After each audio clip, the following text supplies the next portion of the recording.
என்ன கட்சி ஆரம்பித்து 6 மாதத்துக்கு ஒரு தாட்டி லீஸுக்கு விட்றது தான் உங்கள் கட்சியை. கரெக்டாக பாருங்கள், 6 வருஷத்துக்கு ஒரு தாட்டி பார்ட்டி லீஸுக்கு போயிடும். இப்போ பார்ட்டி டிவிக்கு லீஸுக்கு தம்பி எவ்வளோ கெடுத்தீங்க, நீங்கள் எவ்வளோ கெடுத்தீங்கன்னு கேட்பாங்க சார். நாங்கள் கொடுக்க முடியாதுங்க, அது அவர் வாங்கிட்டு போயிட்டாரு.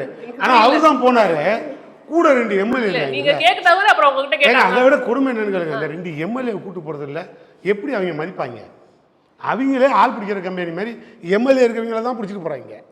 அதில் வேற இவர் கோபால்சாமி விட்டு போட்டாங்க. இப்போ கோபால்சாமி மட்டும் கூப்பிட்டு போய் அப்பா ரூம்லையோ எங்கேயா எம்எல்ஏன்னு அனுவோம். அவர் ஒருத்தன் வரமாட்டேன்ட்டான், ஒருத்தன் என் கட்சியை தனி கட்சி நடத்துகிறான்னு சொல்லிட்டான். இது ஒரு தலைவர் பேசுகிற பேச்சு. அது 10ஆவதுக்கு 2 பேரையும் ரிசைன் பண்ண சொல்லுங்க அப்படின்னு. இதெல்லாம் விட்டுருங்க, நான் இதெல்லாம் வரல.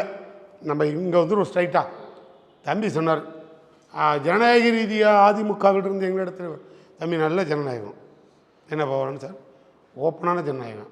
இப்போ ஒரு எம்எல்ஏ வந்தார் பாருங்கள், எம்ஆர் விஜயபாஸ்கர் வந்தார், ரிசைன் பண்ணார், வெளில வந்தார்.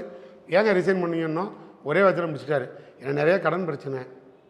அவர் தான் பேட்டி கொடுத்துருக்காரு, வேணால் செக் பண்ணிக்கோங்க. நிறைய கடன் பிரச்சனை, என்னால் ஜீரணிக்க முடியல, நான் ரிசைன் பண்ணிட்டேன்னாரு. அர்த்தம் என்ன புரிஞ்சுது உங்களுக்கு? வைத்திலிங்கம் வந்து வழக்கு பிரச்சனைனால வந்து மாதிரியா? ஏங்க நீங்கள் அடுத்து இன்னொன்று சொல்கிறேன்.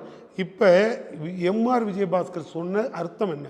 ஒரு எம்எல்ஏ ஜெயிச்சு அதிமுக எம்எல்ஏ வெளில வந்து ரிசைன் பண்ணிவிட்டு 10 நாளில் திரும்பி வந்து கடன் பிரச்சனை ரிசைன் பண்ணிட்டேன்னா அப்போ என்ன அர்த்தம்?